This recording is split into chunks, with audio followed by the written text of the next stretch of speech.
मेरे लिए कोई चैलेंज नहीं है। मेरे लिए चैलेंज हो ही नहीं सकता। मेरे पास मोदी जी जैसा चरित्र है जिसके हाथों में देश सुरक्षित है। योगी जी हैं जो पूरी तरह से हमारे उत्तर प्रदेश में भय मुक्त समाज की स्थापना कर रहे हैं। अपराधी या तो उत्तर प्रदेश छोड़ के चला गया है और या तो अपराध बंद कर दिया है। लोकसभा चुनाव की कवरेज के बीच इस समय हमारी मौजूदगी उत्तर प्रदेश के हाई प्रोफाइल सीट रायबरेली में है। रायबरेली सीट इसलिए भी हाई प्रोफाइल हो जाती है क्योंकि यहाँ पे कांग्रेस का एक मजबूत किला है। लगातार सोनिया गांधी यहाँ से चुनाव जीतती रही हैं और इस बार की अगर बात करें तो 2024 चुनाव के लिए राहुल गांधी ने यहाँ नामांकन कर दिया है और बीजेपी की तरफ से उम्मीदवार हैं दिनेश प्रताप सिंह, जो उत्तर प्रदेश सरकार में मौजूदा मंत्री भी। इनसे खास बातचीत करते हैं कि किस तरीके से इनकी तैयारी चल रही, कितना बड़ा चैलेंज है ये चुनाव आपके लिए। मेरे लिए कोई चैलेंज नहीं है। मेरे लिए चैलेंज हो ही नहीं सकता। मेरे पास मोदी जी जैसा चरित्र है जिसके हाथों में देश सुरक्षित है, जिसके हाथों में देशवासियों की गाढ़ी कमाई का पैसा सुरक्षित है। योगी जी हैं जो पूरी तरह से हमारे उत्तर प्रदेश में भय मुक्त समाज की स्थापना कर रहे हैं, भ्रष्टाचार मुक्त की स्थापना कर रहे हैं, संगठित अपराध को ख़त्म किए गए हैं। अपराधी या तो उत्तर प्रदेश छोड़ के चला गया है और या तो अपराध बंद कर दिया है। तो ऐसा समाज की स्थापना हमारे योगी जी मोदी जी ने किया है और रायबरेली जनपद को सब कोई जानता है। सोनिया गांधी के बेटवा हैं राहुल गांधी, जिनसे मैं चुनाव लड़ रहा हूँ। सोनिया गांधी यहाँ 4 टर्म सांसद रही हैं। 1 मिड टर्म हो जाए तो 5 मान लीजिए, 5 टर्म यहाँ से एमपी रही हैं। उन्होंने रायबरेली के लोगों के सुख दुख में कभी काम नहीं किया। वोट लिया, सर्टिफिकेट लेने भी कभी नहीं आई। तो जो मतदाता रायबरेली का हो चाहे कहीं का, अगर किसी जनप्रतिनिधि को वोट देता है तो मानता है कि जिसको हम वोट दे रहे हैं वो हमारे सुख दुख में कभी काम आएगा। और सोनिया गांधी कभी किसी के सुख दुख से उनका कोई वास्ता नहीं है। आती हैं, हाथ हिला के चली जाती हैं। तो अब हाथ हिलाने पर रायबरेली का मतदाता वोट देने वाला नहीं है। दिनेश सिंह गांव गरीब से जुड़े हुए हैं, स्वयं में किसान हैं, स्वयं में गरीबी देखी है। कौन गोणेन है मेड़ बांधेन, हल चलान, पांच ढोएन, छपरा छान, खटिया बिनेन। हर कोई जानता है कि गांव की गरीबी कैसी होती है, गांव का व्यक्ति कैसा होता है, इनके सुख दुख में कैसे जुड़ा जाता है, ये मैं जानता हूं। राहुल गांधी ये नहीं जानते हैं कि गांव क्या होता है, गरीब क्या होता है। ये लोग वहां से शुरू करते हैं कि अच्छा गुड़ बोया गया है। अगर कहीं गन्ना की फसल देख लें तो कहीं यहाँ अच्छा गुड़ बोया गया है। तो ऐसे लोगों से किसानों का भला होने वाला नहीं है।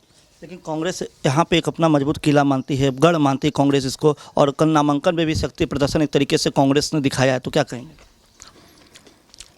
किसका शक्ति प्रदर्शन था कांग्रेस में? गांधी कल के नामांकन में शक्ति प्रदर्शन किसका था? शक्ति किसको कहते हैं? जनता की।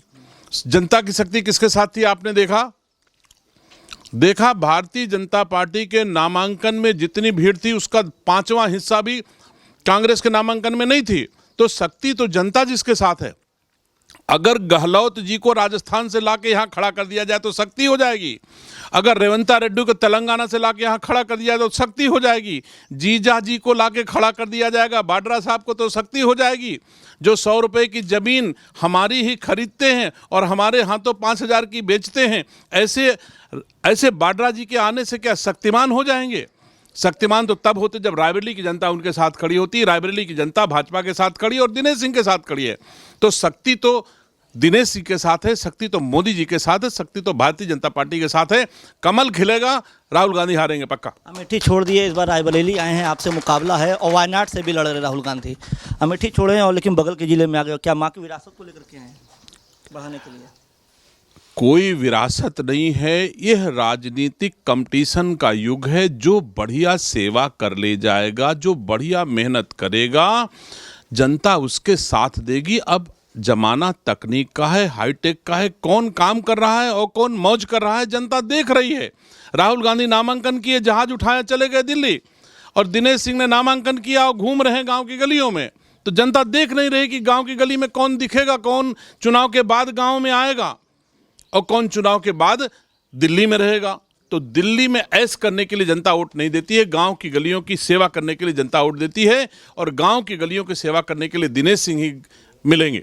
आप पहले कांग्रेस में भी रहे, बाद में बीजेपी में आए और मंत्री बने और अब बीजेपी के उम्मीदवार है, तो यहाँ को समझते हैं इस यहाँ का दृष्टिकोण कितना बदला है जनता के बीच आप जा रहे हैं लगातार, कैसा दृष्टिकोण व्यक्ति के हिसाब से होता है। राहुल गांधी सोनिया गांधी के बेटे हैं और दिनेश सिंह रायबरेली के बेटे हैं। अपने आप स्पष्ट है कि रायबरेली का बेटा रायबरेली से जीतेगा और सोनिया गांधी का बेटा अब इटली जाए, इटली से लड़े, इटली भेजेंगे रायबरेली के लोग। उन्होंने अमेठी छोड़ी है, वायनाड छोड़ी है और रायबरेली भी छोड़ेंगे। आप रायबरेली उनकी मां ने छोड़ा है, छोड़ा तो सबने है, रायबरेली को उनकी मां ने छोड़ा, अमेठी को बेटवा ने छोड़ा, वायनाड को बेटवा ने छोड़ा, तो सबको छोड़ते चले जाएंगे। कभी कहेंगे अमेठी हमारा घर है, अमेठी घर हो गया, अमेठी छोड़ दिया, वायनाड मेरा घर है, अब वायनाड छोड़ दिया, कहने आए रायबरेली मेरा घर है। अरे भैया, ये तरह घर कपड़ा की तरह नहीं बदले जाती, घर घर होता है। हमारे लिए मेरी डेहरी, मेरी चौखट, मेरा गांव हमारे लिए हमारी पूंजी है और दिनेश सिंह इसको बना के रखा है। लोगों ने हरा भी दिया तो भी इन्हीं गलियों में मर मिटा हूं मैं। जीता हूं तो रायबरेली के लिए, मरता हूं तो रायबरेली के लिए। मैं इसको भली भांति रायबरेली वाले जानते हैं, दिनेश सिंह रायबरेली के लिए मर जाएगा, लेकिन रायबरेली वासियों को छोड़ के वायनाड नहीं जाएगा राहुल गांधी की तरह। इतना भरोसा रायबरेली के लोगों को है मेरे ऊपर। एक अंतिम सवाल, इस चुनाव में प्रधानमंत्री नरेंद्र मोदी ने मंगलसूत्र और मुसलमान का जिक्र किया, तो आप चुनावी जनसंपर्क में लगातार लगे हुए हैं, तो अगर रायबरेली की मुस्लिम कम्युनिटी की बात करें तो कैसा रिस्पांस मिल रहा है आप लोगों के बीच जनसंपर्क, तो रायबरेली का मुसलमान क्या कह रहा है? ये मीडिया के लोगों के तोड़ मरोड़ के प्रस्तुत किए जाने का विषय है। हमारे देश के प्रधानमंत्री जी का सीधा सीधा संदेश है, सबका साथ सबका विकास। हिंदू हो या मुसलमान, भारत की सीमा में जो रह रहा है वो सबका साथ सबका विकास कर रहे हैं। ये जो बांट रहे हैं लोग, मुझे बताओ किसी गांव में चले जाओ, जितना हिंदू को राशन मिलता है मुसलमान को मिलता है कि नहीं? जितना प्रधानमंत्री आवास हिंदू को मिल रहा है मुसलमान को मिल रहा है, किसान सम्मान निधि हिंदू को मिल रही तो मुसलमान को मिल रही है। हमारे देश के प्रधानमंत्री तो सबका साथ सबका विकास कर रहे हैं। और कुछ लोग राजनीतिक रोटियां सेकने के लिए समाज में विवाद करके, दो धड़ों में बांट करके मुसलमान जी का वोट लेने के लिए वो लोग ऐसा कर रहे हैं। हमारी भारतीय जनता पार्टी की ऐसी कोई सोच नहीं है। जो भारतीय है वो हमारा है। लेकिन पीएम ने ये कहा है कि अगर सामने मतलब कि कांग्रेस के भारतीय तो मुसलमानों को प्रायोरिटी मिलेगी। वो भारतीय संस्कार संस्कृति की बात है। जो भारतीय संस्कार संस्कृति के साथ जीता है, सेवा करता है, वो भारत का है। जो भारत का नहीं है, जो भारत के खिलाफ है, अगर उसका साथ कांग्रेस देती है तो निसंदेह देश के प्रधानमंत्री जी की चिंता का विषय हम लोगों ने देखा है। हम लोग पाकिस्तान के आतंकवादियों से परेशान थे, जिनके हाथों में ग्रेनेड, हैंड ग्रेनेड, AK-47 था।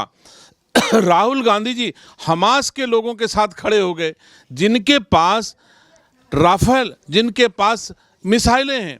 अगर ऐसे आतंकवादियों के साथ कांग्रेस खड़ी हो जाएगी, कांग्रेस के नेता खड़े हो जाएंगे और उनके पांव खुदा न खास्ता हमारे उत्तर प्रदेश में, हिंदुस्तान में जम गए तो कितना परेशान होंगे लोग। तो ये चिंता हमारे देश के प्रधानमंत्री जी की स्वाभाविक है कि जो लोग देश विरोधी तत्वों से मिले हुए हैं, कांग्रेस सदैव देश विरोधी तत्वों के साथ रही है। अगर न होती तो मैं पूछता हूं, कुछ करने तो गए नहीं मोदी जी के पहले हर रेलवे स्टेशन, बस स्टेशन पे लिखा होता था किसी अजनबी वस्तु को छुओ ना, बम हो सकती है। अगर इसमें कांग्रेस का हाथ नहीं था तो मोदी जी के आते ही ये सब खत्म क्यों हो गया? रोज बम फटते थे, प्रयागराज में फट रहे हैं, बम्बई में आतंकवादी हमला हो रहा है, हर जगह हमला हो रहा है।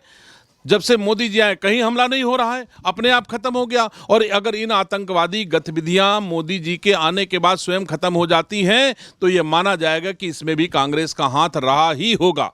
धन्यवाद। एक अंतिम सवाल, 2014 में केंद्र में प्रधानमंत्री नरेंद्र मोदी की सरकार बन गई, 17 में योगी आदित्यनाथ की सरकार, डबल इंजन की सरकार ने आपका दावा है कि काम किया, लेकिन 19 के चुनाव में आपसे कहाँ कमी रह गई, कहाँ चूक रह गई? देखिए, चुनाव दर चुनाव परिस्थितियां बदलती हैं, चुनाव दर चुनाव मुद्दे बदलते हैं। पहला चुनाव था, पहली बार चुनाव लड़ा था, हो सकता है लोग कम जाने हों। मेरी पहचान तब विधायक की थी, आज मंत्री के रूप में सेवा कर रहा हूं। मैंने अब ज़्यादा सेवाएं की हैं तो अपनी सेवाओं के आधार पर। यहाँ पर पहले कांग्रेस के लोग हुआ करते थे तो कांग्रेस की पहचान यहाँ पर ज़्यादा हुआ करती थी। चाहे काम करें चाहे न करें, नाम उन्हीं का हो जाता था। जब से कामदार आ गया तो लोग अब काम देखने लगे। पहले नामदार का सम्मान यहाँ होता था तो नामदार के नाम पर पहचान यहाँ होती थी उनकी। अब जब काम मिलने लगा, सेवा होने लगी, तो लोग सेवा का महत्व समझने लगे। धन्यवाद। ये हमारे साथ खास बातचीत कर रहे थे उत्तर प्रदेश सरकार में मंत्री और बीजेपी के उम्मीदवार दिनेश प्रताप सिंह, जिनका यह दावा है कि रायबरेली जो कांग्रेस का मजबूत किला माना जाता है वो किला इस बार ढहेगा। रायबरेली से सहयोगी पिंटू के साथ सौरभ श्रीवास्तव।